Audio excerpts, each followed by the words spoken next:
Welcome, everybody. We are so excited that you're here. I already have heard a lot of cheers for Billy, who's really the life of tonight's party. He's going to be our amazing MC, so we'll give it up for him already. Don't clap yet. But first, I would like to welcome everybody. For those who don't know me, my name is Ildi Martanfi, and I've had the pleasure of being the residency program director for our fine graduates who are sadly departing from us, but who we get to celebrate this evening. And so we are here to honor and celebrate them. And we're really happy to have the chance to gather in person today to do that. I was looking back at some notes from last year, and I realized last year I prefaced my remarks by commenting on what an unusual 3 months it had been and what an unusual virtual graduation we were having at that time. And well, 12 months later and 12 months more of a pandemic later, I can say we've had a whole lot more unusualness, and this crew has weathered the biggest of storms here. And so fortunately, we can get back to certain traditions. So graduates, please stand up.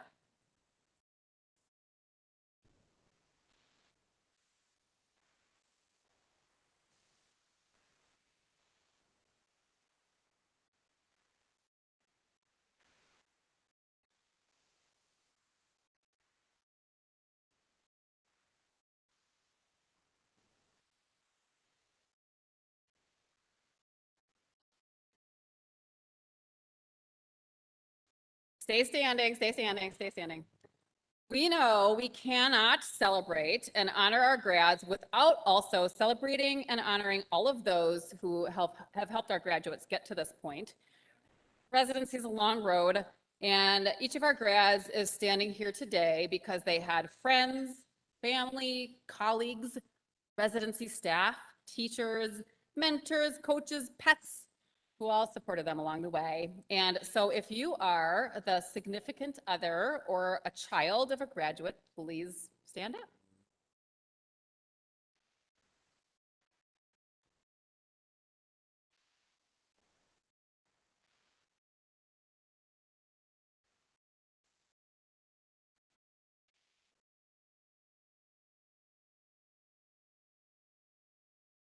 If you are the parent or sibling of a grad, stand on up.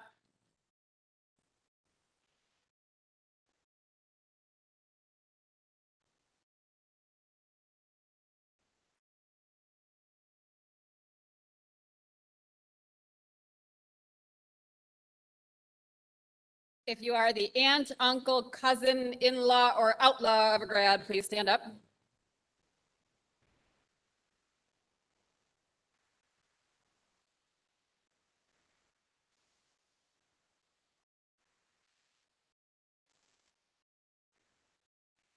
If you are residency staff, please stand up.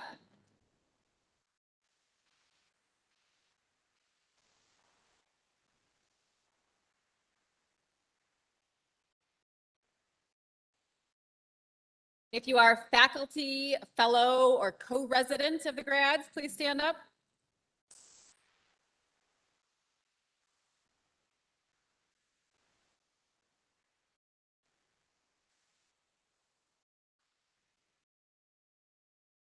Often we have some other support staff here, but I don't know that we do today, but still, if you're another administrative support, hospital support staff, please stand up. And if you are someone who has ever fed, housed, clothed, encouraged, or supported our graduates, get on the feet.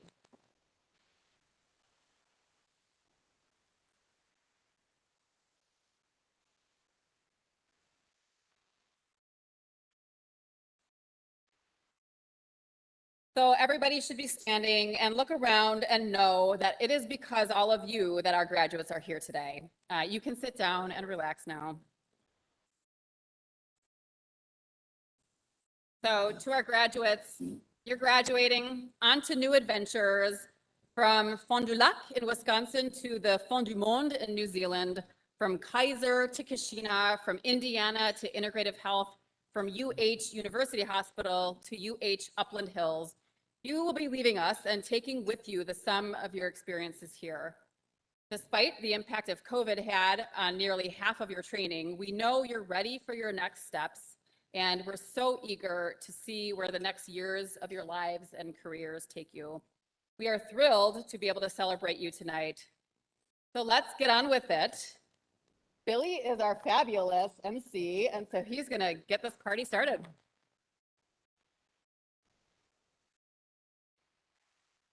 Thank you. Thank you very much, Ildi. Thank you, all the residents. Last year so I started in August of 2019 here, and I think there was a slew of us that started. And I was kind of bummed out because the first graduation that I was a part of was virtual, as Ildi mentioned, and I was just drinking a beer at home, watching people, the other residents graduate, and yeah, it wasn't depressing. It was still really cool, and I was super excited for those residents. But thank you so much to this class for asking me to MC. I'm super honored, and I obviously was very, very happy to do it when I was asked.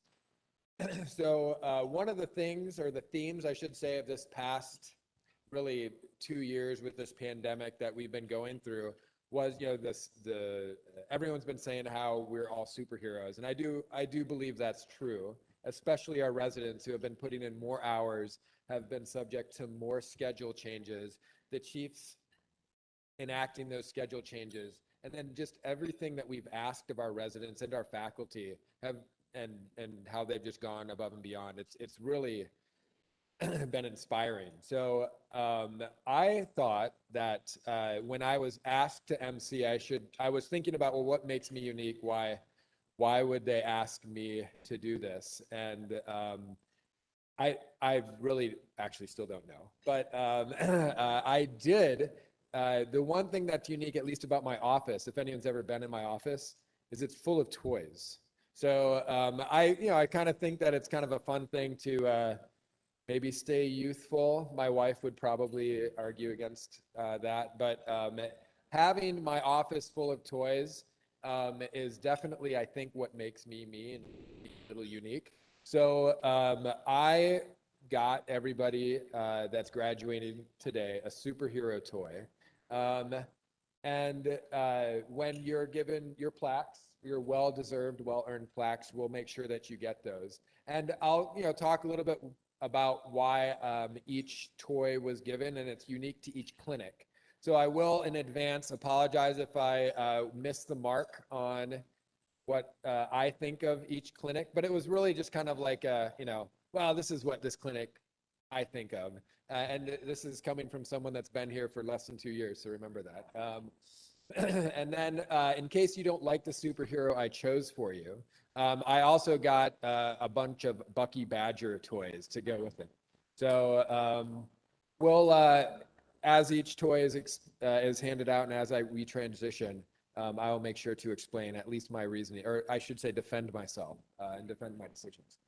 So with that said, just kind of a quick primer for the evening. So it's going to be, as you guys are eating, a bunch of awards. And then after the award presentations, and there will be quite a few, we'll transition to the individual kind of graduation plaque presentation. And then that, I believe, some closing remarks and able to go on there. So with that said, Justin also asked me, Justin, wherever he is, by the way, great job on planning tonight. This is fantastic.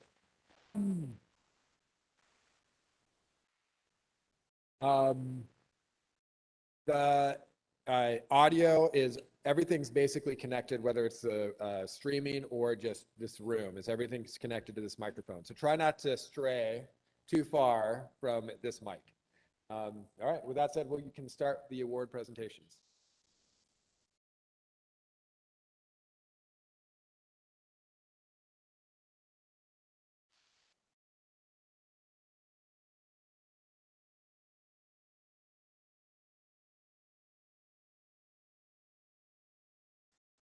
Hi, I'm Sam Mayhew. I'm one of the chief residents from Belleville. So I'm presenting the William Scheibel and Baldwin Lloyd Teaching Award. And this year it goes to Billy Michael.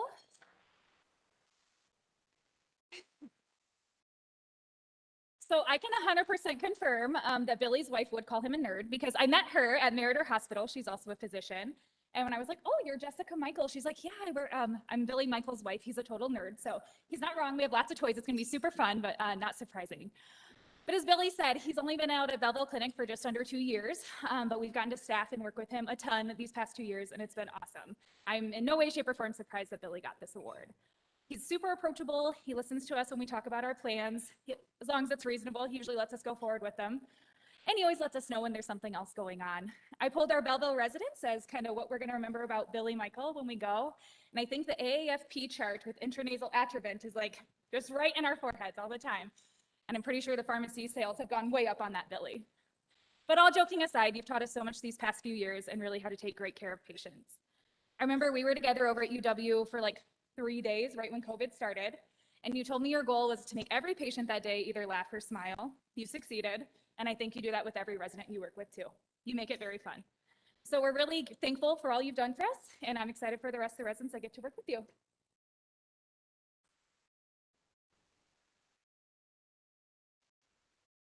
And I won't, yeah. I won't talk because you'll hear my voice all night, but this is awesome. I'm super humbled. I think the residents teach me way more than I teach them. So thank you guys very much.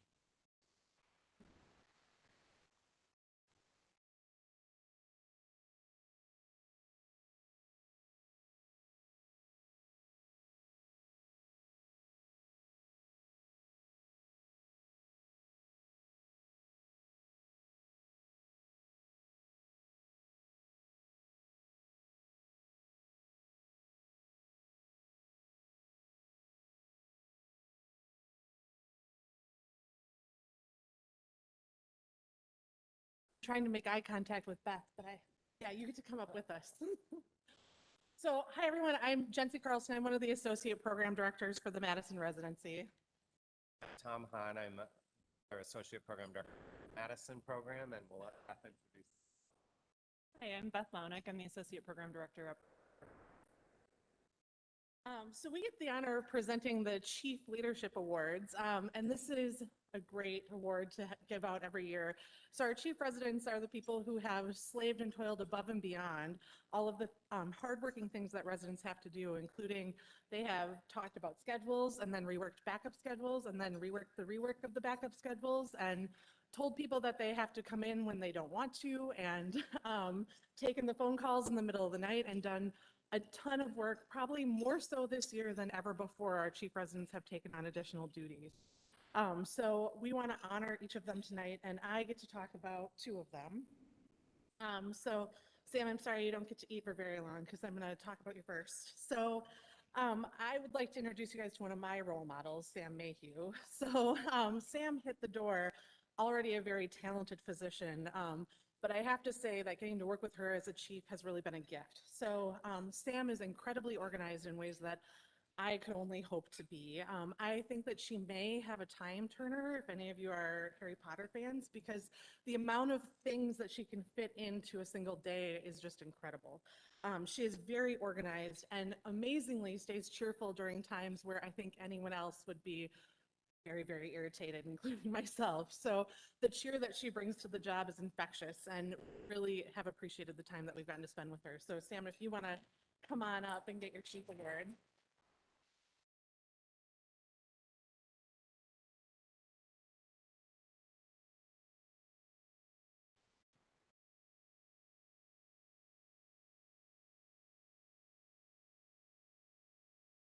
So I also get to introduce another very special chief, our chief from the Northeast. So Sam's at Belleville, our chief from the Northeast Clinic. So great story about Allison. So Allison is a fantastic and wonderful doctor, and she actually delivered my niece, which is high praise that she did an excellent job and is the talk of my family. And that niece happens to be the granddaughter of her 5th grade teacher, Jill Kufrin. And Jill has told me many times that as a 5th grader, she already knew that Allison was bound for great things. She is hardworking and she is brilliant, and those are characteristics that have just continued to grow, I think, over time. She is an amazing global thinker, and that goes both towards her clinical care with her interest in global health, but also thinking about the things that her co-residents need and bringing really great perspectives to the table. I think that all the times that Allison speaks, I'm like, ah, yes, that is exactly what we should be doing. And so if you ever need wise and sage advice, you should definitely go to Allison. So Allison, come on up here and get your Chief Award.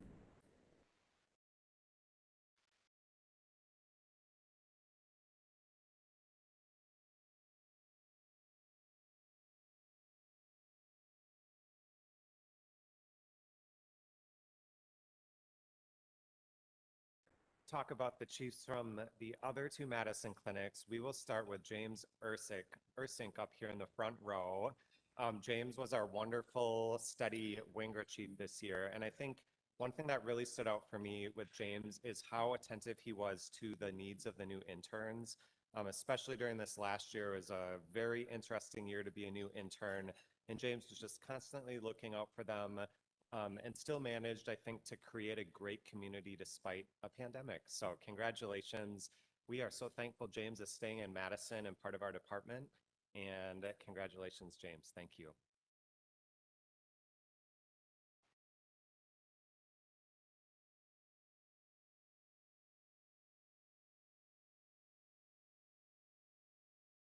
Last but not least is our Verona chief, who is Diana Cowdery, also in the front row. So Diana, one of my favorite things that I've told Diana is I will miss Diana's calming presence in the staff room, Verona, where she always would just come down, take a seat, and just like be a companion. And I think note to younger residents here, feel free to do that. It was very nice. But I think especially during the pandemic year as well, Diana just constantly brought this calm presence and steadfast leadership that we truly appreciated. And she is unfortunately leaving us, but will definitely go on to do great things as well. So thank you, Diana.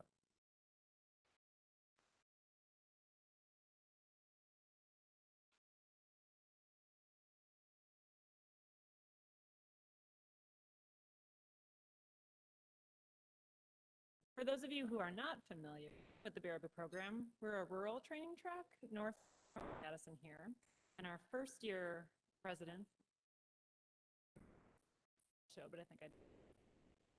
our first year residents are primarily in Madison, other than when they try not to get speeding tickets for their half days in clinic. But then our second and third year residents aren't full-time. With only having 2 residents per class, our third years have the honor, whether they like it or not, of both being our chief residents. This past year has been quite the year to be thrust into a leadership that they may or may not have wanted. But we could not have been more fortunate than to have Drs. Courtney Reynolds and Sarah Schaff at the wheel. As the pandemic unfolded, they divided and conquered. Dr. Reynolds focused on outpatient and OB, becoming rapidly literate in virtual visits, while Dr. Schaff went full-time in the hospital, not only running our busy inpatient service of the residency, but also volunteering to help out the hospitalists and in addition to that, in addition to the transition into and out of the COVID landscape, our chiefs led the way to a complete redesign of our inpatient service. Dr. Schaff really totally revamped our entire clinic templates for resident schedules that have really increased patient access and made scheduling easier. I could go on and on about all of the positive ways they have impacted. They did these things with flexibility and grace, positivity, and we are very grateful. Guys, I lumped you together. Why don't you both come up?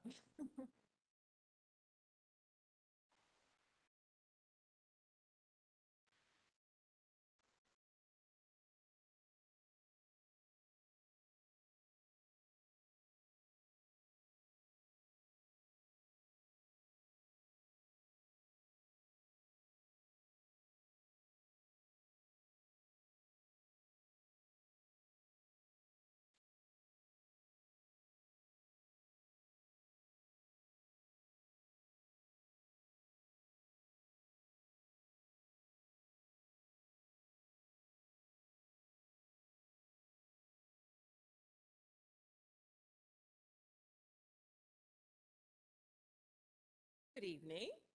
I'm Sarah James. I'm the Director of Osteopathic Education for the University of Wisconsin-Madison and a few other programs. But I am most proudest today to talk about something that is a passion project and it seems to be picking up a little steam here. It's called OMT for the MD. So for those in the room that don't know, osteopathic medicine is different. I'm a DO, I'm not an MD. And so what that means is I learn everything that MDs learn with a little bit different spin on my philosophy, and also learn how to adjust muscles, bones, and joints to relieve pain, swelling, and revealing. There are many MDs that didn't know about this other kind of school and would like that skill set to go forward. It's not exactly a see one, do one, teach one though. And so as people learn when they come to do our electives, we've created this longitudinal elective that residents sign up for in their second year and often carry through in their third year because it takes a little while to get it done. It's actually about 70 hours of training to achieve what about about a year and a half of DO school would get you in your hands skills, on top of all of their other residency needs. And also, hey, a pandemic. Let's talk about the teaching of a skill set that involves touching and being in close proximity to each other in a pandemic. We did, in fact, however, get somebody through the program completely. We actually usually have about 47% of the enroll because it's a lot of work. And this year, I am very pleased to present the award of completion of the OMT for the MD longitudinal elective, consisting of 70 hours of training in osteopathic practices and principles and OMT to Dr.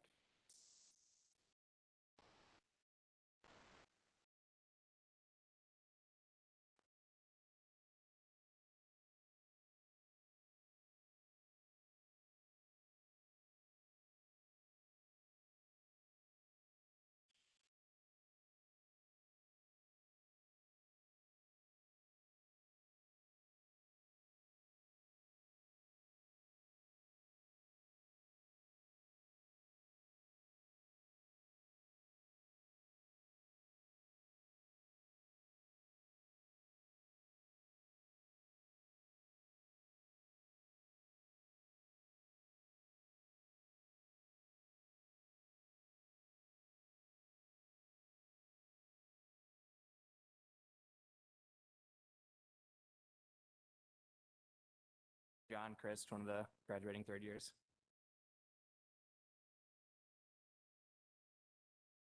And I'm Taylor Boland. I'm one of the other third students. So we have the pleasure of announcing the recipients of the Resident Teaching Awards.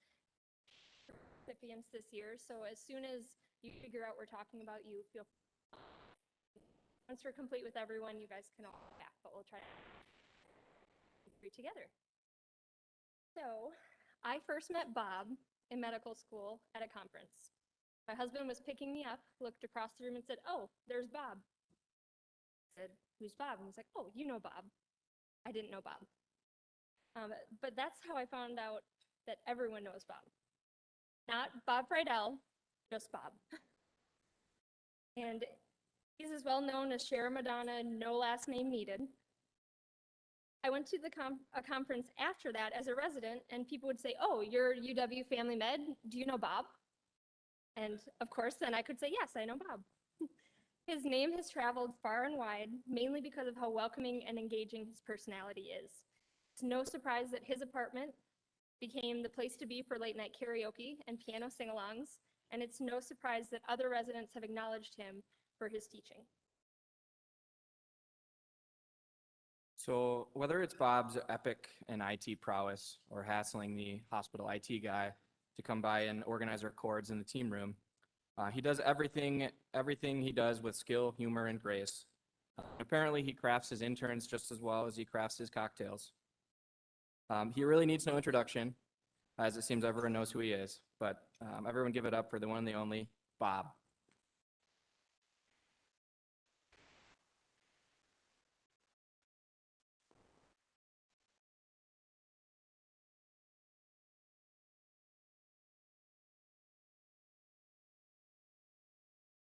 So our next award winner is proof that family docs can truly do it all. A broad medical knowledge combined with obstetric skills and osteopathic skills make her the perfect family doctor. However, her comforting presence, both with learners and with patients at the bedside, truly sets her apart from others. I also met Allie in medical school. She was on an away rotation here at UW, and we were in Northeast Clinic, and I would have mistaken her as a resident if I wasn't told that she was a medical student. She truly belonged there, and I'm sure her parents and patients are incredibly grateful that they were able to have her as their doctor for 3 years. She has so many qualities that I admire: confidence, intelligence, compassion, patience. She's an amazing physician, and I've loved getting to see her be an amazing. Please give it up for Dr. Allie Wolf.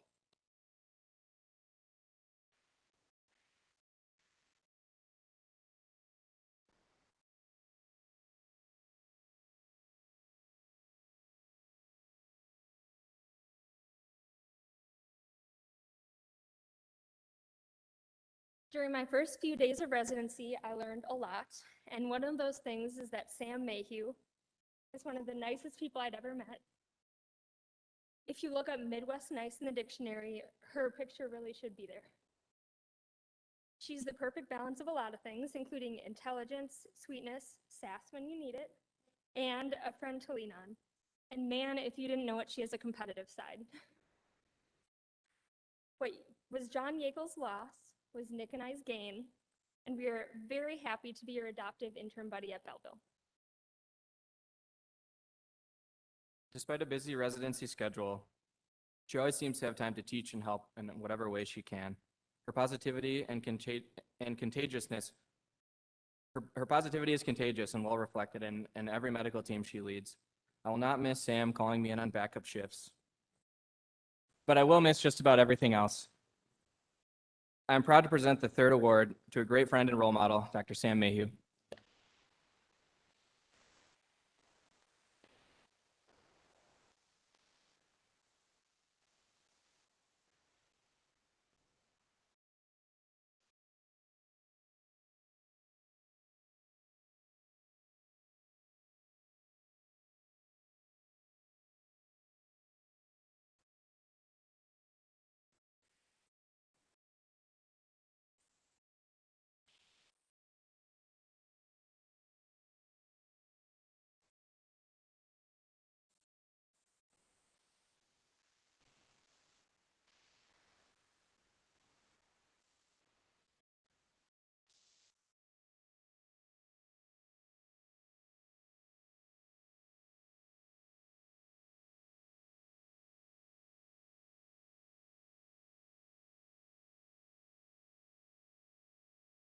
I'm next. What's up? All right. I'm honored to present one of our clinical teaching awards to Dr. Anand Mohan. Yeah, he deserves it. He's one of our teachers and mentors in the ICU at St. Mary's, and I had a chance to chat with him over the phone last night around 10 p.m. when he was just coming on to his shift. He's working nights currently, so that's why he's unable to join us. But he grew up in India, where he completed medical school and moved to the U.S. for residency in New York's South Bronx. Then went on to complete a critical care fellowship in St. Louis, Missouri. He told me he chose critical care as it was a field where the physician was the hub, or to use another comparison, point guard for the care of the sickest patients. While he knew he'd enjoy the field of critical care, he most of all just enjoyed being a physician to his patients. He then went on to practice in areas such as Kentucky and helped start a critical care fellowship in Orlando, Florida, before coming back to the Midwest in 2015 to join the St. Mary's Hospital Group, where he attends today. Throughout his journey, medical education has been an important and valued part of his calling as a physician, having worked with residents, fellows, and medical students along the way. When asked about his favorite part of working with residents, he told me, "I like to teach primary care physicians what it's like for patients to receive care in the ICU and what that might look like." He agreed that gaining experience with discerning sick versus not sick and communicating with family members was also an important part of the job. I can speak personally to the exceptional care Dr. Mohan provides his patients and the composure he retains, as I'm sure many of you have witnessed, when multiple patients simultaneously are not doing well which is known to happen in a busy ICU such as St. Mary's. He's patient and succinct when teaching residents and exemplifies a level of professionalism we all strive for. In the midst of the pandemic, he was even more dedicated and focused on his work, which at times meant a unit full of COVID patients on mechanical ventilators. If God forbid any of my own family members required ICU level care, they would be in good hands with him. Dr. Mohan wishes he could be here tonight and requested I convey his deep thanks for this award, one that is well deserved. Congratulations, Dr. Mohan, and I can say on behalf of all my classmates that we are lucky to learn from you.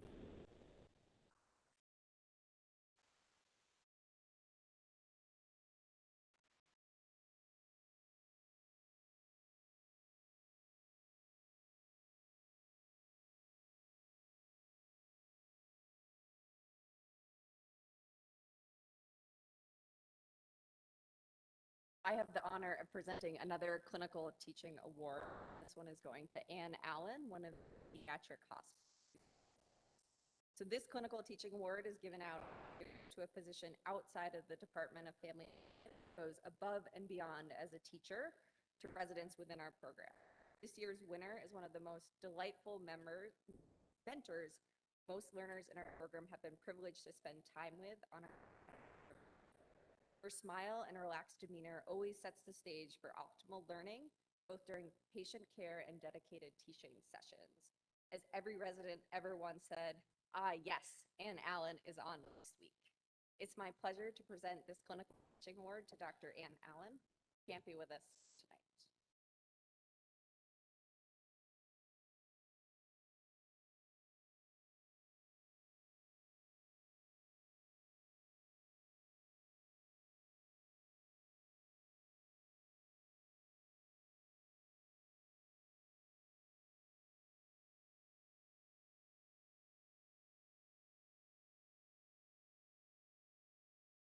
My honor to present the award for the Meritor Teaching Hospital Award to Dr. Jason Hampton.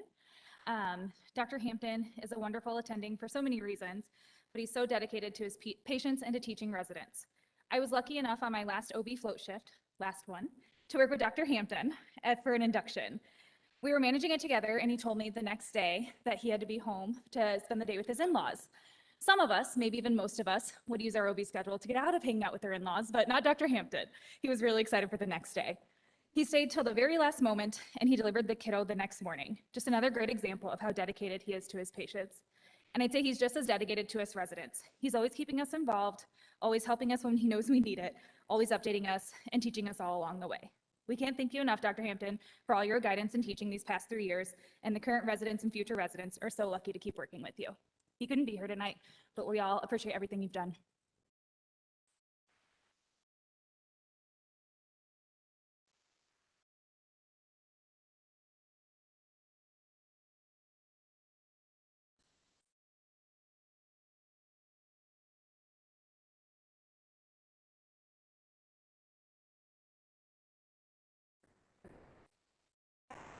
It is my honor to be presenting the Beth Potter Wellness Award. This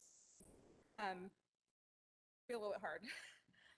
Beth was an exceedingly kind and a wonderful ray of light, encourage and exemplify wellness, even amongst the chaos of UW nights, in which I was fortunate to work with her.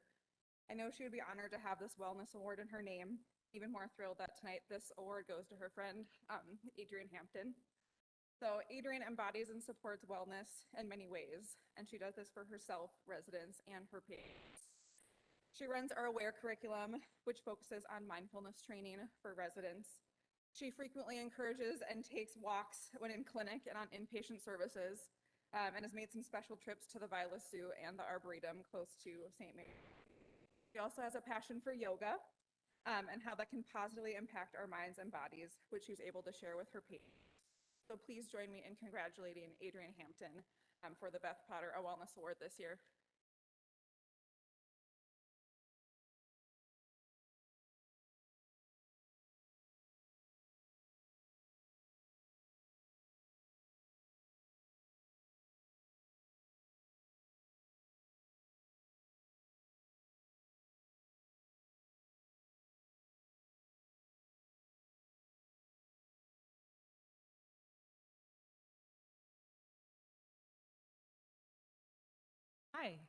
I have the honor of Distinguished Service Award to Julia Yates. Yes. So Julia Yates is a master psychotherapist and teacher. She is renowned for providing much needed mind warps for patients struggling with mental health conditions. This, however, was not enough of a feat. So she decided to teach doctors how to connect with our patients. She helped to bring the whole health in your practice and whole health for mental health to the Veterans Administration. She's also the director of behavioral health for our residency. She teaches us to use behavioral health techniques in patient interactions. She even drove the hour and back to Baraboo to observe and improve our patient interactions. Julia is awarded tonight for serving her community at DFMCH. When COVID-19 struck, she volunteered her time to provide confidential therapy to residents facing unanticipated challenges. I'm sure many of her nominations came from individuals unable to disclose the details of the enormous benefit she provided them. From all of us, thank you, Julia Yates.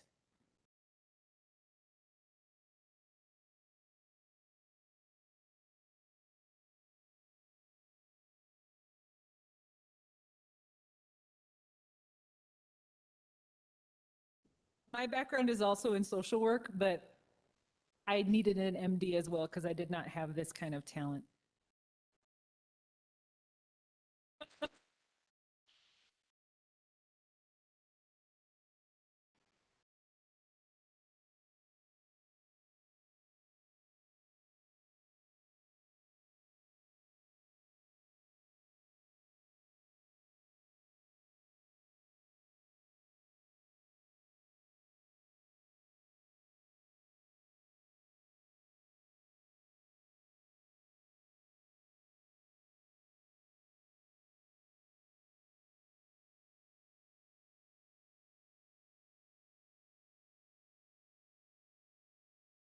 All right, so now for the, I guess the main event, but the presentation of the graduation certificates. So the big things here, so the Baraboo residents are up first. So I didn't know exactly when I was thinking about how do I get Baraboo resident toys. I wasn't here for the Baraboo residents when they were interns and when I would have rotated with them. So, you know, like every other site, I had to come up with a sweet toy that represented Baraboo. So after looking, my first choice was Groot, but those were really expensive. So if you if you have a Funko Groot, hold on to it because you might be rich one day. But in looking for Groots, I stumbled upon Deadpool dressed as Bob Ross. So, right, that's probably the coolest thing ever. I probably should have just gotten that for everyone, actually. But specifically, I thought, well, you know, they're surrounded by a bunch of happy little trees out in Baraboo. And I just really also wanted to buy a Deadpool Bob Ross. So anyway, so those are the toys and then also the Bucky Badger.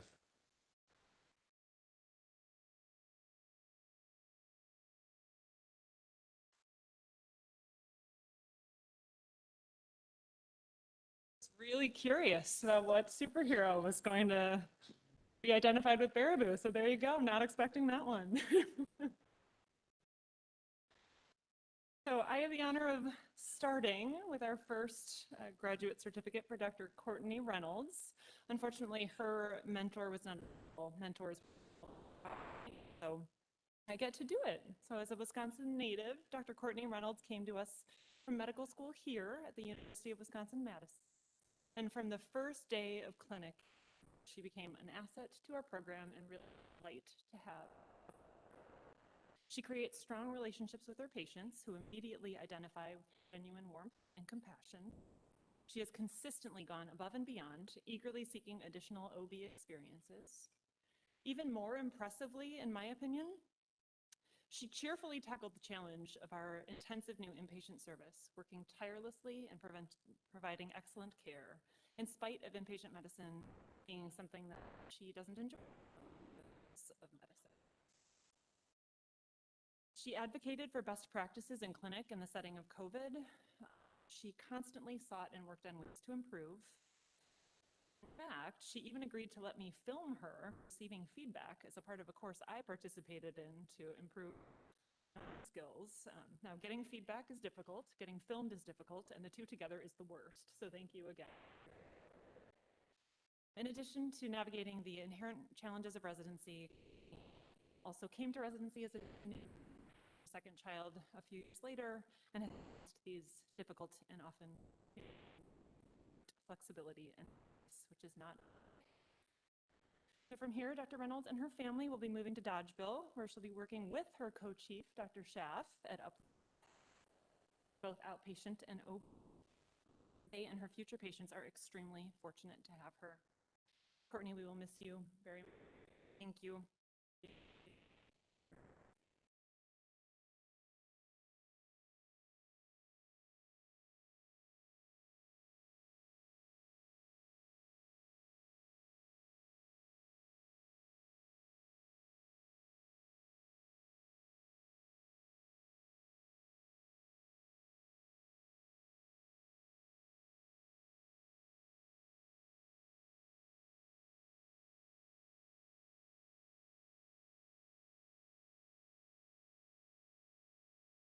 And next, I get to introduce Dr. Ethan Carlson, who has been Dr. Schaff's mentor and is with us virtually. Work. Dr. Carlson? And you have to raise your hand if you can hear me, Beth. We can hear Okay. you. I'm super excited about my face being projected on the screen tonight. And Sarah, I'm really sorry that I wasn't able to attend and formally present tonight for your graduation. I want to express my gratitude and pleasure in having served as your mentor during residency. You've been a wonderful resident, and I know you've been an excellent family physician because you have already demonstrated yourself to be one. You've grown in your knowledge and matured in your approach to complex problems and patients, and you've truly enjoyed learning and were a joy to teach. I particularly remember you for your enthusiasm in seeking out my opinions and advice during a particularly challenging period of my life when my teenage and young adult children were not. As always, and once again, I am sad to see one of our residents leaving our residency nest, but I am particularly proud to see you go. Luck.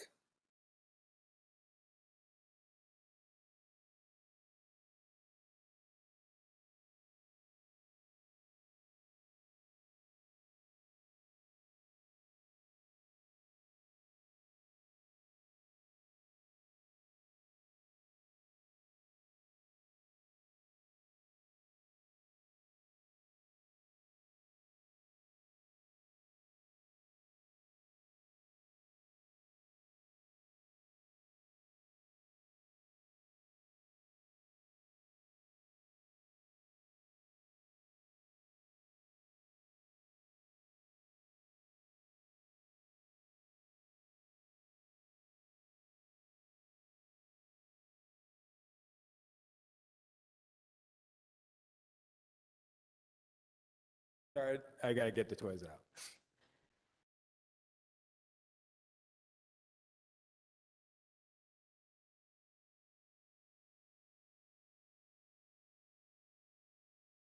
Okay, so next up is Belleville. So Belleville is where I'm at. When I interviewed, I actually interviewed at every other site, and then I came back and interviewed at Belleville, and I was like, wow, Belleville, that sounds so far away from Madison. So, but it isn't, although our patients are convinced that it is. It's like light years away. So with that said, I went with kind of a Star Wars theme for Belleville. And I'm much, like, as far as if you want to consider Star Wars superheroes, I'm well-versed in sci-fi, less well-versed in superheroes. So if I miss the mark on some of the superheroes, and there's like some real superhero nerds out here, I'm sorry.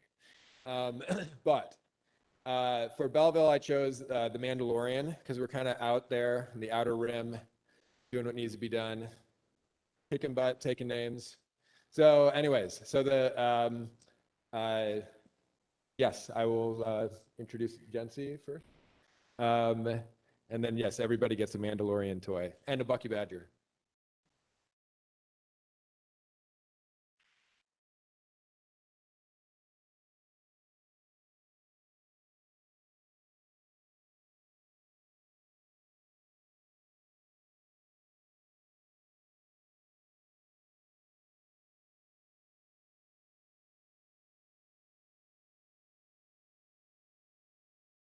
I'll go first because being on a stage, so I clearly am ready to lead the way.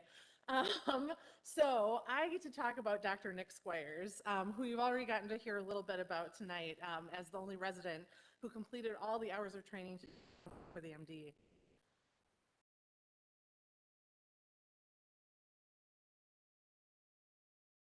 I actually got to meet Nick when he first interviewed here, and we bonded immediately about the fact that he is from Altoona, which is a well-known suburb of Eau Claire, Wisconsin, which is where I'm from. But it really, we bonded over so much more once he came to clinic. Nick is an incredibly competent and caring doctor, and we have gotten to watch those things grow over the course. He has a really lovely ability to sit down with his patients, meet them where they are, and let them know that he is on their team.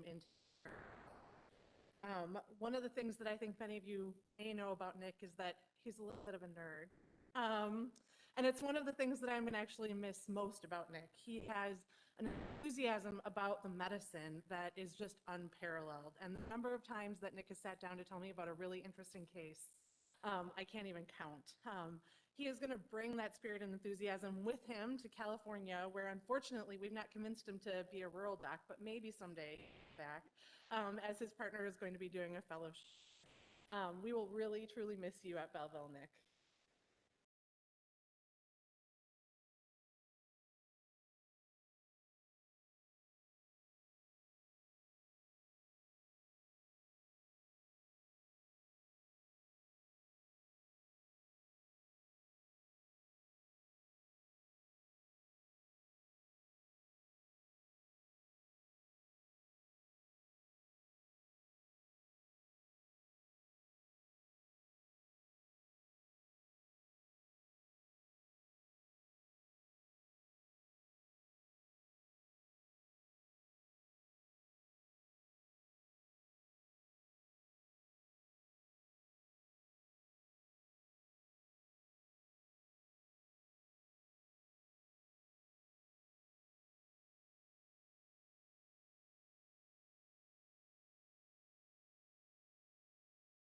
So I have the great pleasure of congratulating Sam Mayhew on behalf of the Belleville faculty tonight.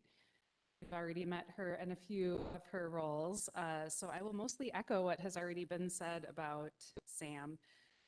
She arrived in Madison 3 years ago with an already amazingly strong skill set, making our job really quite easy. In addition to strong medical knowledge, she brought a fearless mindset, jumping into complex patient care situations with branding positivity and an openness to learning. Sam has a soft spot for our older patients and worked with our team on a project to support caregivers for folks with dementia. Her work has really improved the lives of some of our most vulnerable elderly patients and helped create a strong basis for our ongoing area. As you've already heard, she was our chief resident for this year and really took on a challenging task of working with residency leadership, clinical leadership, colleagues to navigate residency education in a time of COVID, balancing a need to optimize the health and safety of her fellow learners and also doing the same for our patients. I'm really grateful for her work that she put in to make everything as smooth and fair as possible. She's been a fantastic colleague. She brings her infectious smile to even the most stressful work environments. All of the Belleville staff have loved working with her. I was there on Thursday afternoon when many tearful goodbyes were had. I'm sure her family is thrilled to have her moving back to Indiana. She'll be close to them, joining a practice where to provide care in both the outpatient and inpatient setting. We wish her all the best as she joins our ranks. We're so happy to have you as a colleague and a friend.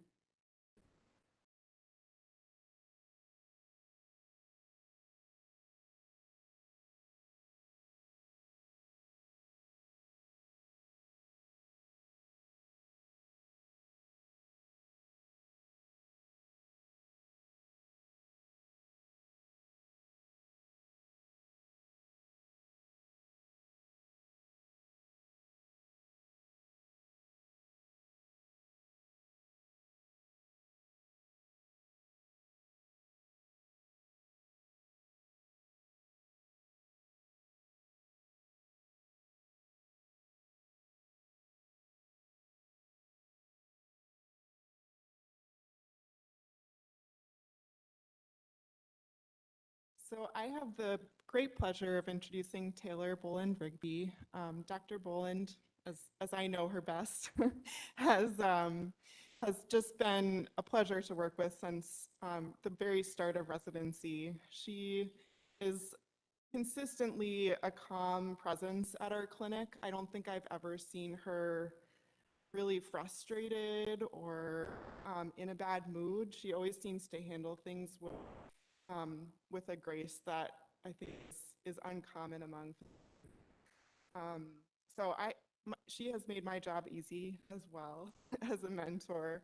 But as for mentor, she, in our medical record, we often will get sort of co-signed notes and my chart messages. Many of you are my chart, which is the messaging system that we use with patients. And Taylor is one of the first residents that I've seen follow up on almost every patient encounter she does. It seems like she will check in with her patients after a week, even if they've come in for something simple, just to see how they're doing.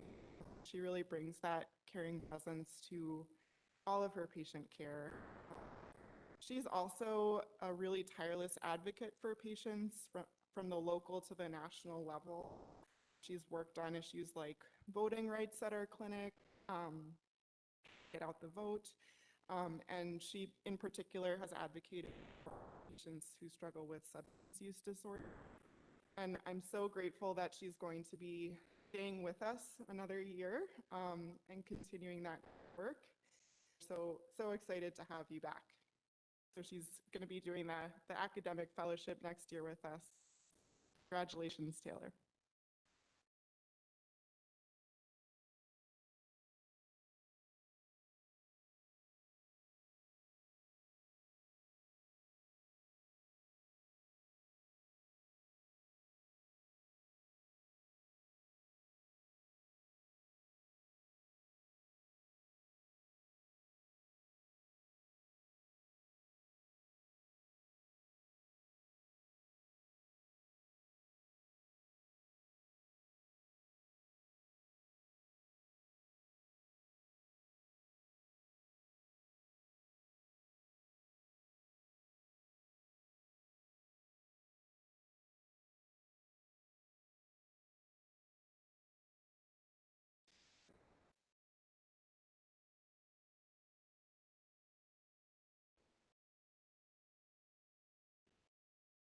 So, next site is Northeast. So, as far as my choice of superhero for the Northeast, again, this is where, just my impression. So I've always thought of Northeast and Winger are both kind of like the urban, more urban oriented sites. But I've always thought of Northeast as being, for whatever reason, more urban. The Wingra glass, like it just is so naturey that I've always thought, wow, that's such a pretty building. But not that Northeast isn't pretty, but I've always thought of it as more urban. Sorry. But with that said, I wanted to go with like an urban crime fighter or crime fighters. And, it's Northeast. It's kind of Gotham-y, right, New York. So anyways, but then I didn't want to get everybody Batman. So I got one Batman for Bob, and it sounds like he is Batman. And then I got a bunch of Wonder Women too. So there are a lot of Wonder Women at Northeast. So there's my reasoning.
you already know a lot about Batman. Bob's was an undergrad here, University of Wisconsin-Madison, then went to Rockford, around, and he came back to Madison. There he will be for the time being. He will be floating. Bob knows how to float, but he also knows how to dive deep. So Bob has been quite the diver through his residency, and it's been really fun to see what he brings to the surface. Bob is the helpful guy. That's why he's one of the 66.6% of the teaching president award Northeast Clinic. Just saying. He is very good at EPIC, as you've heard. He also is a physician who's seen more. He's seen my patients more actually than I have in the last. Not a joke, actually. I will say in closing that Adrian gave me some information. I couldn't figure out who gave it to me, but it was Adrian who gave me this information that a patient had given some feedback that Bob is like a good mattress. Firm, yet comfortable. Bob Friedel.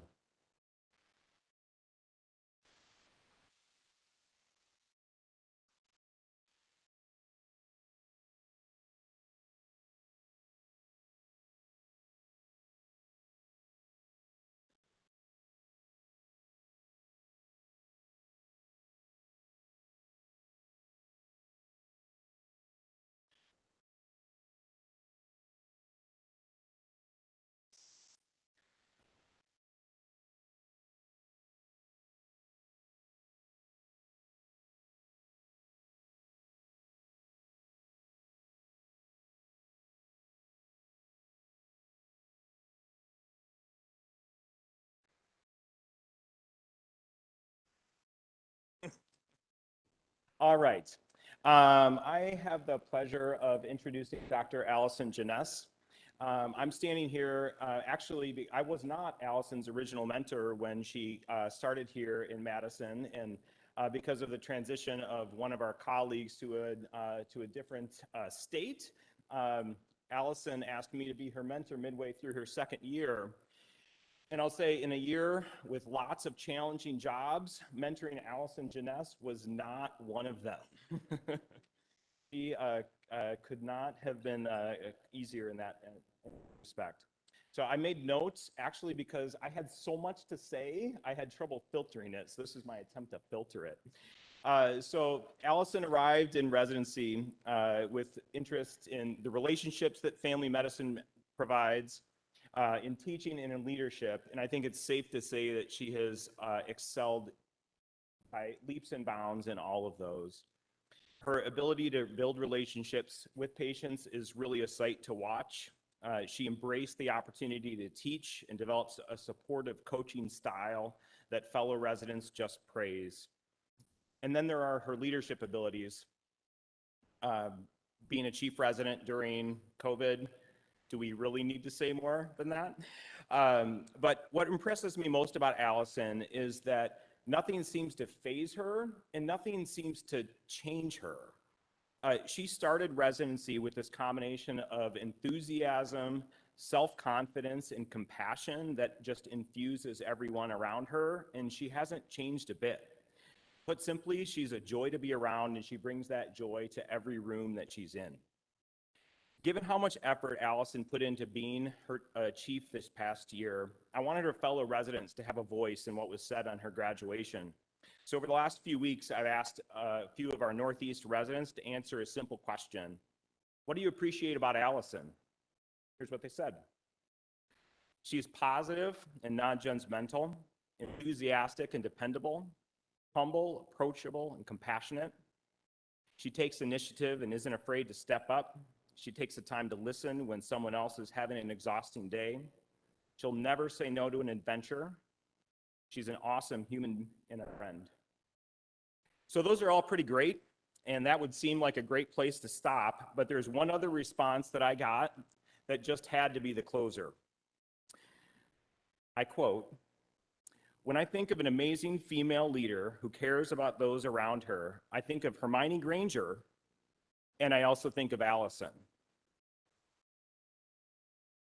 I think the two of them have several similarities that extend past the curly brown hair. Allison is a great leader. She helped guide the Northeast residents through the COVID pandemic, much the way that Hermione guided the group through the return of He Who Must Not Be Named. Both Allison and Hermione stand up for what they believe in and have a plan on how to do it. Allison is a knitter. Hermione made lots of hats for house elves. Last but not least, Allison is planning on camping in the woods for the next 6 months with her significant other, Tony, just like Hermione, Ron, and Harry camped for way too long in the last book. We couldn't have had a better chief for the last year, and I couldn't agree more. Congratulations, Dr. Janess.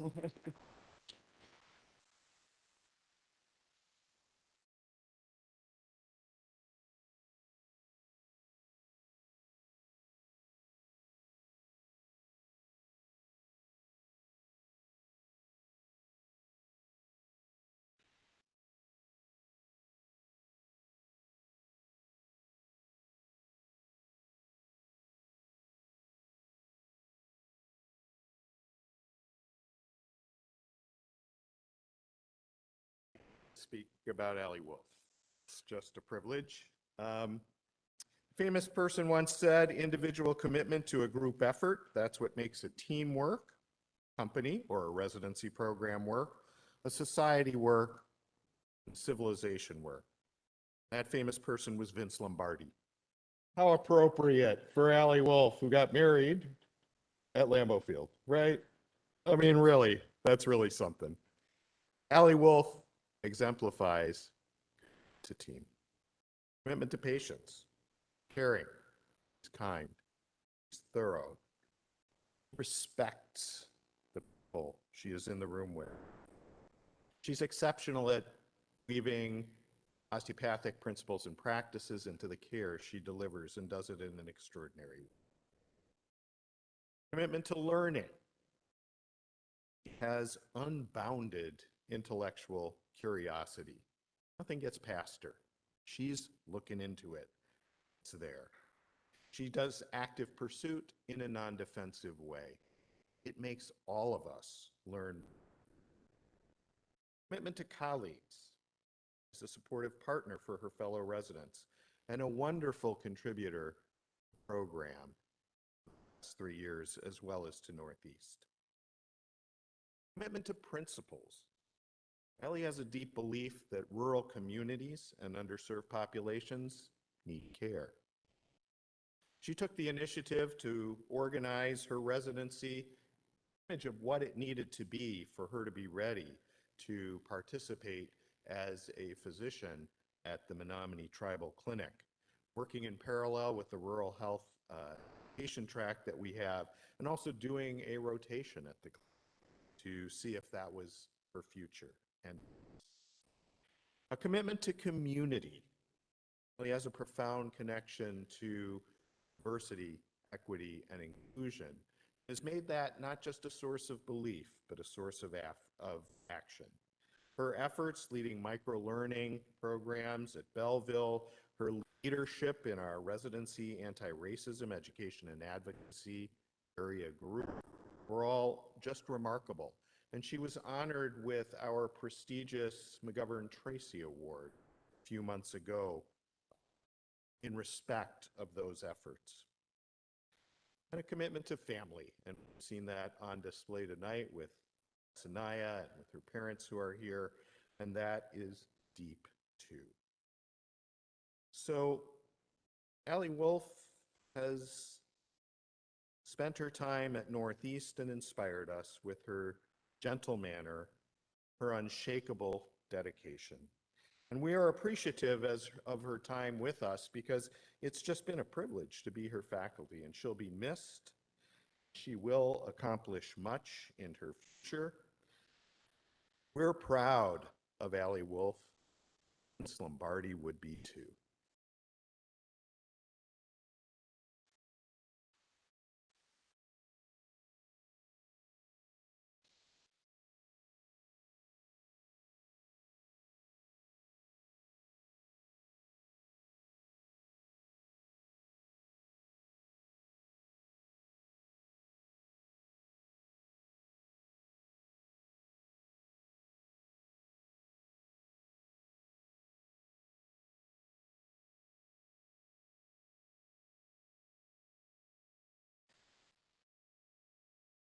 All right, it is my distinct honor and privilege to introduce and sing the praises of Dr. Megan Bartz. So on her first day seeing patients at Northeast, she landed with such presence and such aplomb. I remember we were seeing a patient with acne rosacea, and she came to me with her plan, and she taught me about acne rosacea, and I ended up looking up her plan and up to date and being like, yep, that's real good. She's been that kind of resident, the kind of resident who teaches us, who coaches us. Megan has a dress that has the quaternary folding structure of insulin on it. She is a wealth of knowledge and an excellent physician. She and I had the pleasure, I hope it was a pleasure, the pleasure for me, of writing a paper on integrative modalities, uses of yoga for top primary care conditions. And again, I had the pleasure of being schooled by Dr. Megan Bartz. She has a beautiful scientific mind, and what I really appreciate is the way that she blends that with a holistic and integrative approach to take care of the whole person, to sit with the whole person, to be present with the whole person. She is an exemplary physician whose example we would all do well to follow. I am so thrilled that she will be doing Integrative Health Fellowship here. So we are not saying goodbye. We are saying see you real soon. Please help me in honoring Dr. Megan.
Right. So I will admit Northeast was for some reason the most challenging when I was thinking of superheroes. But obviously I should have just spoken with the Northeast faculty because they had a bunch of wonderful ideas. Vince Lombardi. I still think Bob, maybe Batman was a good one, maybe. All right. Hermione Granger and then maybe Marie Curie for, yeah.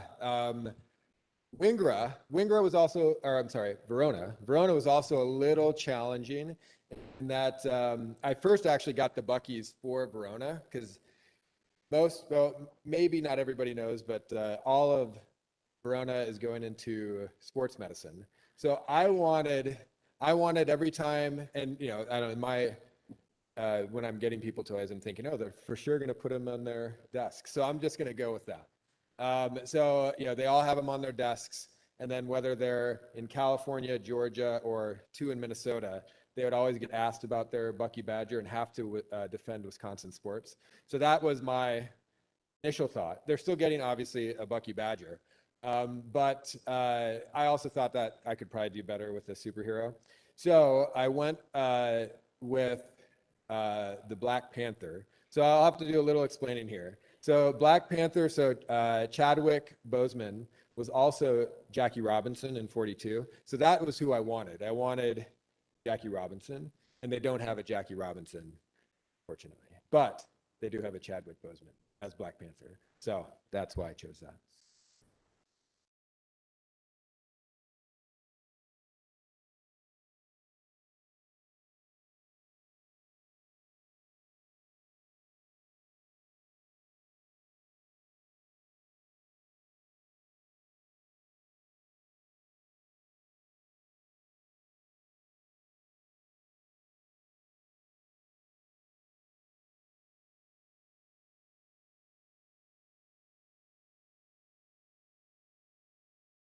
don't think I'm supposed to go first, but I will because I'm here first. So I get to talk about Mark. And Mark came to us 3 years ago from California, well, lieu of East Coast, but he joined a residency with a passion for exercise as medicine. And over the last 3 years, we have had the honor of observing his leadership as an osteopathic chief resident, as well as his growth as an educator locally and nationally, his role in the OT for MD program. Mark has maintained his intense intellectual curiosity for learning despite our crazy COVID year and challenges of residency. An example of this is his scholarly work evaluating sleep and well-being in the collegiate student athlete, as well as his work with the Chop Chop Cooking Club. We can always count on Mark to persistently seek out feedback and procedural opportunities to grow as a physician and to challenge our historical norms of care. This is a compliment. After graduation, Mark, like the rest of our Verona residents, will return for a primary care sports medicine fellowship, but he'll be heading back to LA, where I'm confident he will continue to thrive.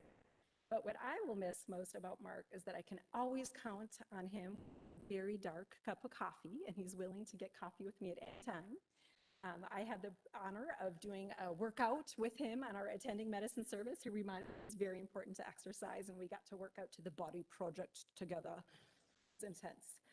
Also, I know that Mark is pretty much the only one that, despite a difficult day, always comes into clinic with a spring in his step, a smile on his face despite the mask, and his effort to make personal connections with us as faculty is maintained. When I asked around a little bit, what are the things you remember about Mark? In particular, Allie and Tom reminded me that Mark was one of our few residents, besides Parker, to join our virtual Verona Cooking Club with Zooms, where we tried our very best to work like Rachel Ray and cook around a camera, and it didn't work very well, but at least Mark was there with his drink in hand. We also got to see sneak peeks of the engagement ring before the proposal, and then actually of Laura saying yes, thank goodness. And so many pictures of the amazing Percy as he grew from a tiny, tiny puppy to a super-sized doggy toddler. I think he officially is now. So I hope Mark continues to find these ways to make personal connections in all of his future endeavors, wherever he may be, West Coast or maybe. Thanks so much and congratulations.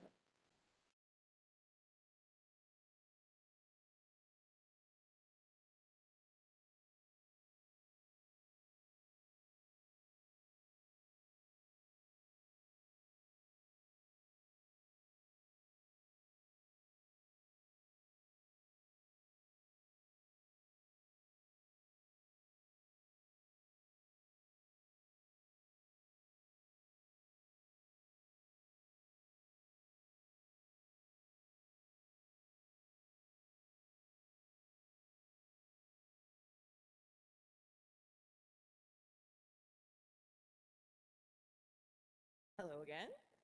I introducing Dr. Hansen came to us with a skills, a ability to connect on a deep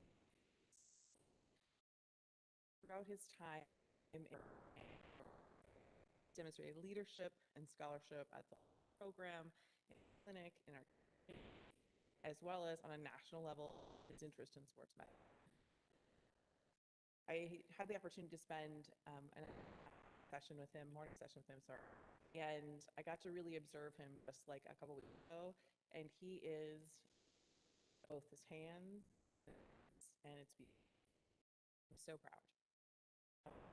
Because he's a gifted teacher and a deep thinker, patience and community, as well as his growing family. I really look forward to seeing this for the triathlete that's coming.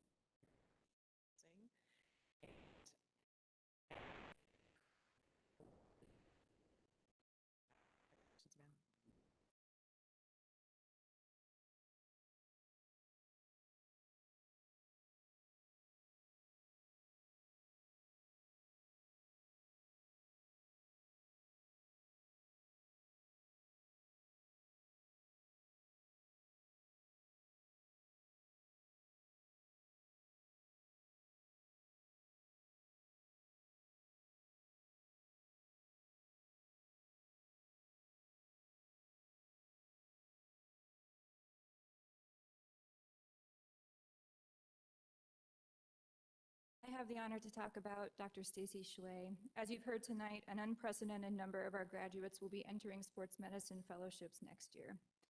As it's my area of interest too, it's an honor to teach residents who are passionate about what I'm passionate about. Stacy knew early on in her residency that sports medicine was her future. As the mentor of such a self-driven resident, I found it best just to get out of her, let her achieve. Sports medicine is a unique specialty. Much of our time covering events involves shooting the breeze on the sideline, waiting for something to happen. The first day I spent a significant amount of time with Stacy was on the sideline of a soccer game, and Stacy was joining us that day. These events can either be really boring or they can be really fun, depending on who you're with. Stacy came prepared with stories of her time as a professional dancer on a cruise ship. It was clear that she made a fantastic addition to our sideline. Clinically, Stacy is whip smart and efficient. She does not shy away from difficult conversations with patients, instead leaning into them. As she progressed through residency, she's shown as a senior resident, supporting her colleagues and ensuring that her team's patients receive the very best of their care. She anticipates medical complications and uses her creativity and critical thinking to solve challenging patient issues. She has high expectations for herself and devotes herself to meeting her goals. Stacy will be joining the team at Emory for her sports medicine fellowship next year. It is fitting that such an excellent program is matched with such an excellent resident. Sports medicine is a small world, and I'm sure we will come across each other again in the future. I'm proud to call Dr. Shelay a call.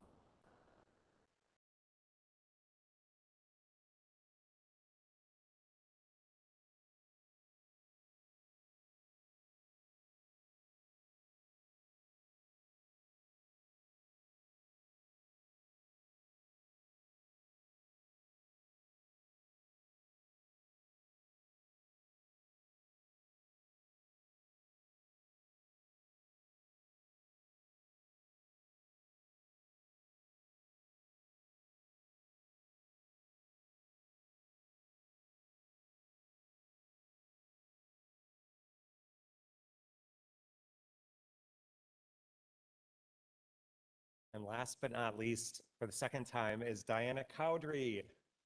So Diana's mentor is Dr. Mark Beamsley, who is unable to be here tonight. So Diana did undergrad in Madison and then went to Boston for med school. And luckily, we are fortunate to have her come back to Madison. And when I think of Diana, I think of the letter C, mostly because her last name starts with C, but also just because of some other words that come to mind. So the first word is calm. Like I mentioned before, I think when I need to feel calm, I either just see Diana, like stroll through clinic nonchalantly, or just think of her calm demeanor. So one is calm. Two is community.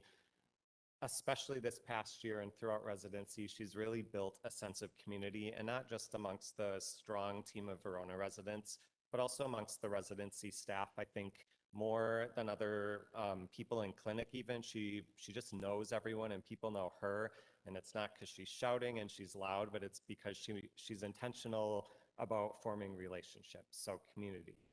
The third one is carotid, which is a little bit weird, but it's mostly because we wrote a paper together about carotid artery ultrasounds. And unlike Dr. Hampton and Dr. Bartz's paper, I think for us, we both realized at the end that maybe we knew less about it than before we started, but it was a really great collaborative experience. And then the final C for Dr. Cowdery is, like I said, Dr. Cowdery just like really provides companionship to the faculty, but the final C is chair, because there will always be a chair for you in the staffing room whenever you come back. So congratulations, Dr. Cowdery is going to do a Sportsman Fellowship in Minnesota, and we will miss you greatly.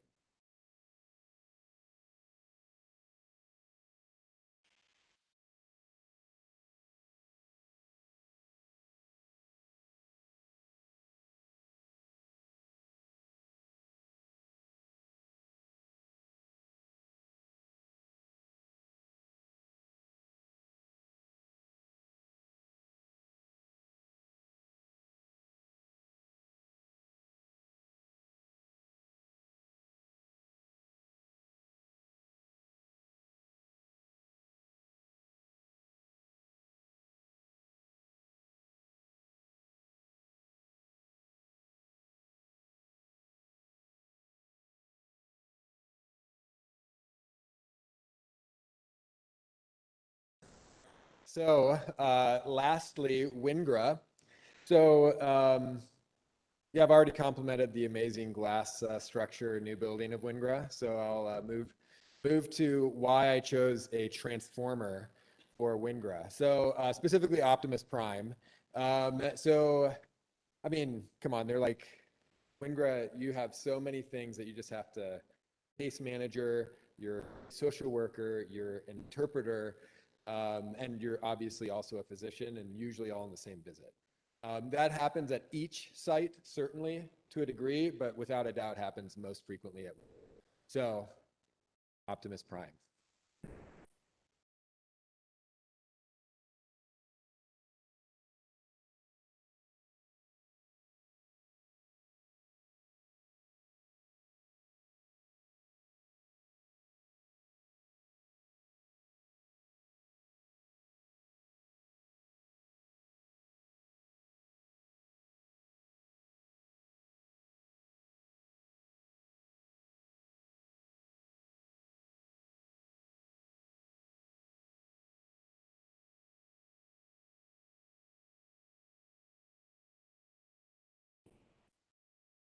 I was so fortunate to be mentor Carly Salter.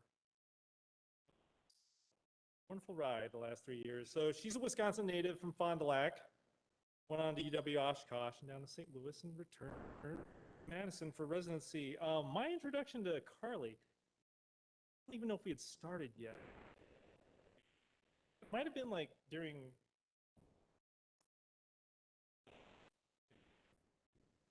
residency. I think I'd met you once. The first time I ran into her was out in public, actually. So it was out at Brittingham Boats. And I was out there with my family. I think she made it to Brittingham Boats more times in her first week of residency than I have in my 10 years in Madison. She was like out there all the time. It was amazing. Speaking to one thing in particular, like she is like from the photos and what you can see, she's like glue for residency. She's all about self-care. And that was something that she kind of carried through her, like having a healthy balance, like looking out for herself. And then it translated also into looking out for the other residents as well. She also has a really infectious laugh. I feel like I can hear it from like anywhere in the cracking up. And at first I was like, is she being a little cavalier? Like she comes in, she's not a patient, and she laughs and laughs and laughs, and then and I was like, wait a minute, did she just like blow off this serious thing, or what's that about? And you know, after doing a little digging, slowing her down and like asking her some questions, you know, it was really obvious very quickly that she knew her patients intimately well. And they really absolutely adore her and trust her and would follow you if they could. I think some might make the trek all the way out to where you are, so we'll see. But like really, really aware of the complexity of social situations, really aware of the complexity of their lives outside the clinic and addressing all those things with every visit. During the pandemic, it was like a brutal time at WinGra. Half of our faculty were drawn away to really important responsibilities in dealing with the pandemic. During that time, we lost Beth Potter. And she really stepped up as a leader, which I was really super impressed by. It was a time when every day we were rethinking how we were going to run the clinic. We were trying to figure out all the new information coming in. And she always could see things from up here, could see problems, can anticipate problems, was aware of the things that needed to change to make the clinic. And she had like wonderful idea after wonderful idea after wonderful idea. And I was so impressed. Like we would get together every morning to have a clinic meeting. It was like throwing out great ideas, making them happen, and making it work during such a painful time. And then it kind of translated into when she was a senior resident. And so from the feedback from faculty, from the feedback with the residents, all really, really consistent, a wonderful leader, a team, and an amazing teacher, like always walking the fine line, developing trust with the other residents on the team. And upon that, you know, doing the self-care, making sure the residents were taken care of, and they said that over and over again, felt really well cared for. But walking that fine line of like, now that you've got the trust, can you push them? Push them to be better? Can you push them to be their best? Can you push them to learn? And she was able to do that. And that feedback came back again and again and again from all sides. So I had the fortune, like, her last week of UW inpatient, and it was just kind of everything all put together. And it was really fun to see her from the start to the end, and seeing her like leading us through discussing patients in the morning, giving us a sign out, knowing that she'd taken awesome care of the patients, and just seeing it all come together, laughing, having a great time with the team, but also doing outstanding. So she will be returning to Conway, so just about home, and she's going to continue to do her really important advocacy work, women's health, transgender care, and I'm really looking forward to what you bring there. Looking forward to hearing about all the great things you're going to do.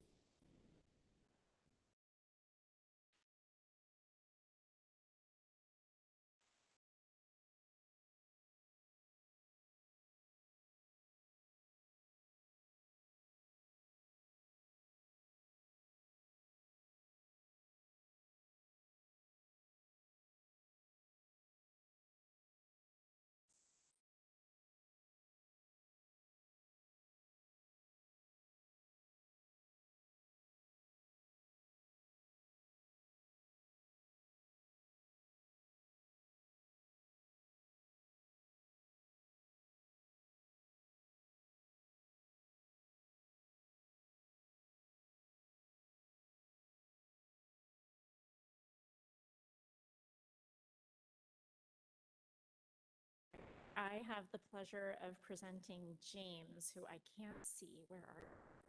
There you are. Very good. James Ursink, also known as John Christ, or possibly John Ursink, or James Christ, or something along those lines. So, James, one of the first things that I remember about you, one of my first conversations with you, was you telling me that you had a week of vacation, time away, like practically right away during intern year. I was preparing to like apologize and commiserate because, you know, to save up your time away for being a little further in and actually needing some rest and restoration. And then you told me that you were actually had like planned way ahead so that you could attend a street medicine conference in Rotterdam, I believe it was, which impressed me hugely that you were so committed to this work, and committed to, that you had planned ahead for that and taken a precious week of vacation during internship to go and to learn more about that. So I think it's really illustrative of who you've been throughout residency, that you have this just very deep commitment to the mission-based aspect of the work. And yet you also always find a way to balance that with fun and time with people that you care about and self-care. And I don't know if people have noticed that James is basically in like all of the pictures that are up here. But I would say that everyone that's had the pleasure of working with you for the last 3 years has been really struck by your absolutely unshakable kindness and the respect that you bring to your interactions with everybody, patients in lots of really challenging situations, to staff, to all of your colleagues. And it's been great to work with you in the clinic and in the hospital, and I'm very, very happy that we get to continue to call you a colleague at our clinic starting soon. So thanks so much for being with us through the last 3 years.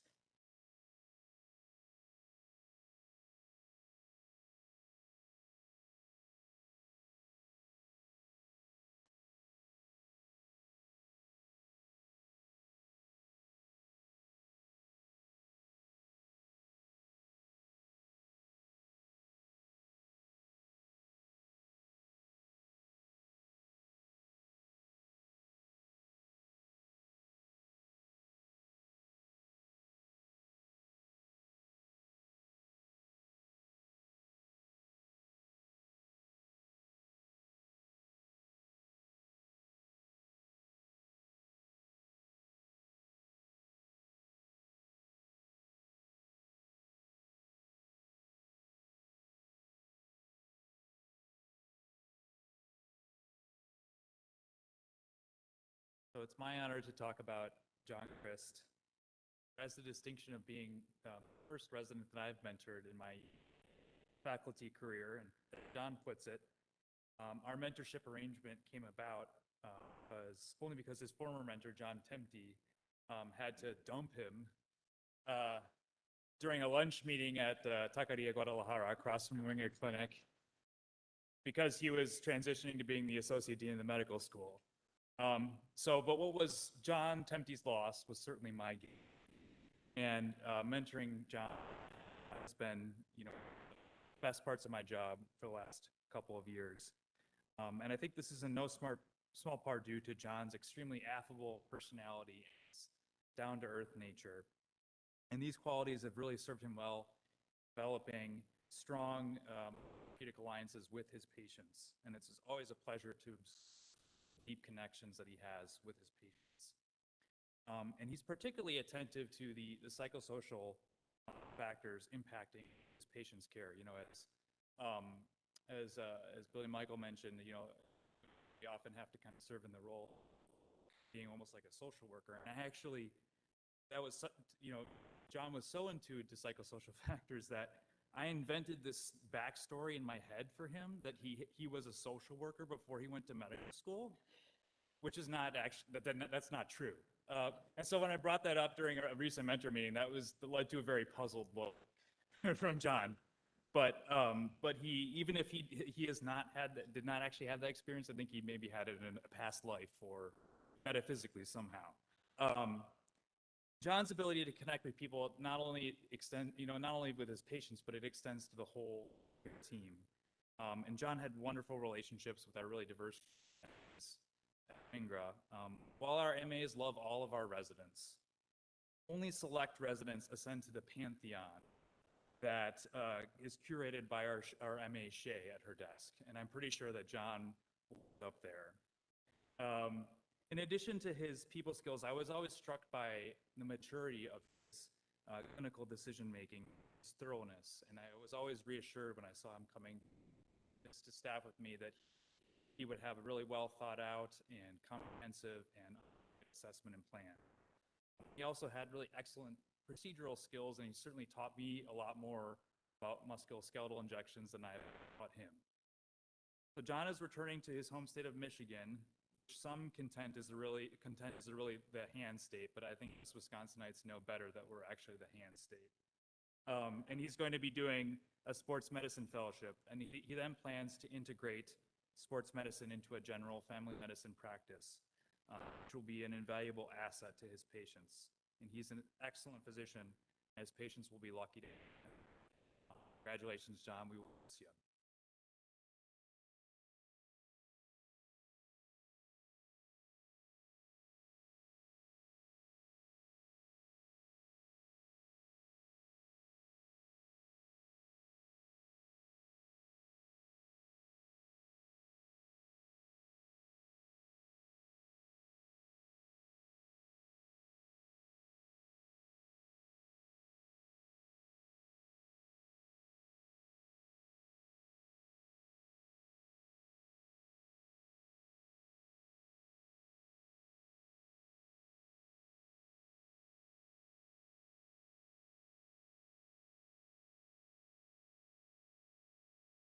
And we save the best for last.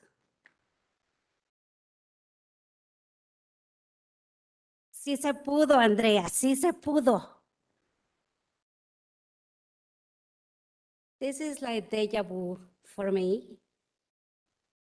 I usually use a lot of humor when I do a presentation, but not tonight. It is quite an honor for me to present Dr.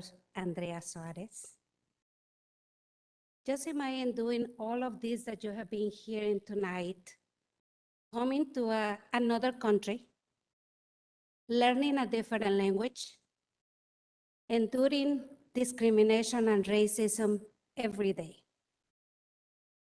Andrea, I want to apologize. I want to apologize for the times that you have to endure all of that. I wish that I could be half of the person that you are. It has been an honor for me to be your mentor for the past 7 years.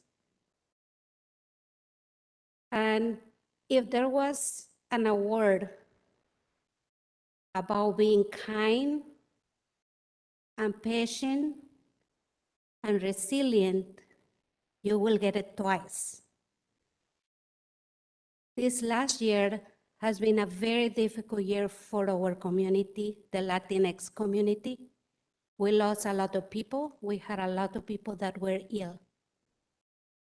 And Andrea kept the peace. She kept up with her patients.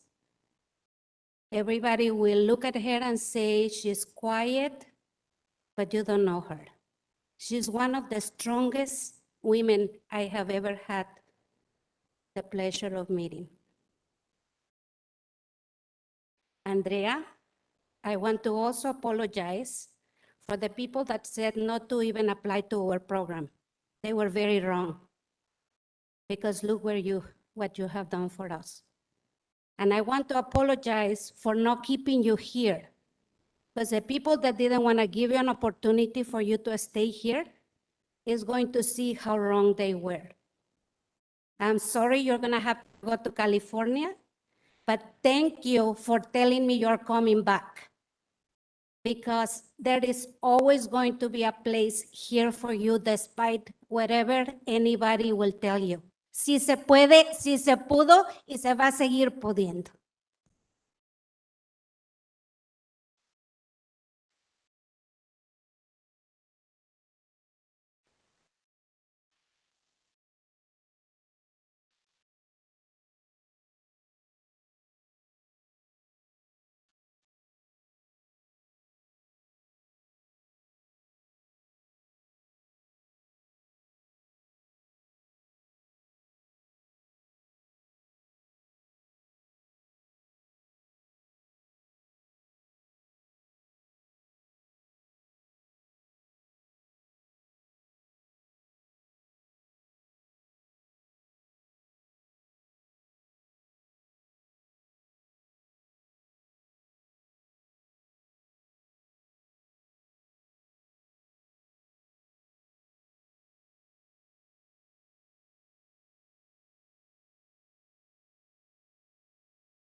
Well, in medicine, we say if it wasn't documented, it wasn't done. And if it was documented, it was done.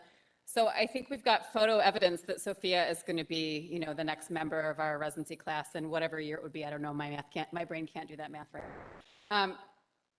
Thank you all for being here and bearing witness to hearing about all these fine people that you just heard about. I know some are people who are near and dear to you, and some are people you've never met and may never see, but their journeys and the work that they have already done and the work that they will go on to do will continue to make this world a better place. And also, thanks for bearing with us while we all hugged each other. I haven't given that many hugs in a really long time. I highly recommend it. You should just all run around hugging everybody. But that does conclude our event tonight. You're welcome to stay and mingle a little bit. And thank you again for being here. Billy, I don't know if you have any closing words. Oh yeah, the boxes. So in the corner by the door, right before you exit those double doors, there are the boxes for your diplomas so that they don't get banged up and scratched and moves and that sort of thing. They are labeled with your name, so go ahead and take your box. Thanks again.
Is this thing on? Yes, it is. To the residents that are graduating, we're going to do a group photo, so don't just leave quite yet.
Residents, we're gonna do a group photo over that way.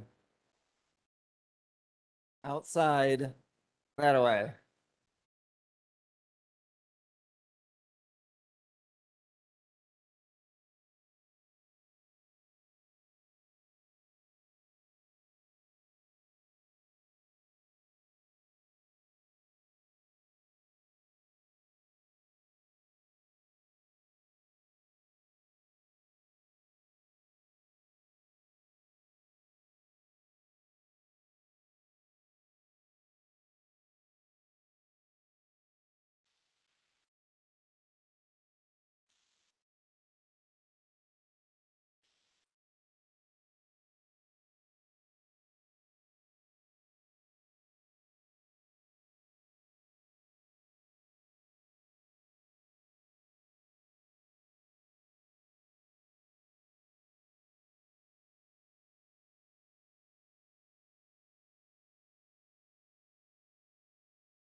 Could the residents start making their way outside? If you see Tressa waving in the corner, please follow her.